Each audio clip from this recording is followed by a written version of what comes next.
This midday, we have an update on a story we first told you about earlier this summer. We introduced you to a Eugene woman who went across the country to lobby on Capitol Hill for more suicide prevention efforts. KZI 9 News reporter Jessica Babb live in studio to show us how her voice helped make a difference here, Jessica. Well, Sean, this bill was passed by Congress and recently became a law. For many who've been advocating for more suicide prevention measures, they say it's a step in the right direction. It warms my heart to know that the efforts that we're making are making a change. That's Sarah Schofield.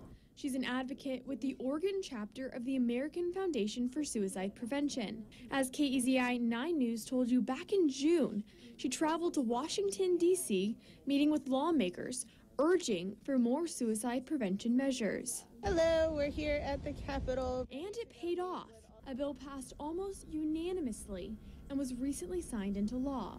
Now, a new number could be created for the National Suicide Prevention Lifeline. Obviously, 1-800 numbers are great, but when you're in crisis, remembering the number 273-8255 is a lot more difficult than remembering, 311 or whatever that number ends up being. That new number would connect people having a mental health crisis directly to a mental health expert. When we look at people in crisis, making it as easy as possible for them to get help in the moment is very important. Specifically, the bill allows the FCC to study the possibility of creating a new number for the Lifeline. So this is something that a lot of people had worked towards for a long time. Proof that advocacy works. I've said it a million times, suicide is preventable, and when we stand up and say we aren't willing to just let this happen, then change happens.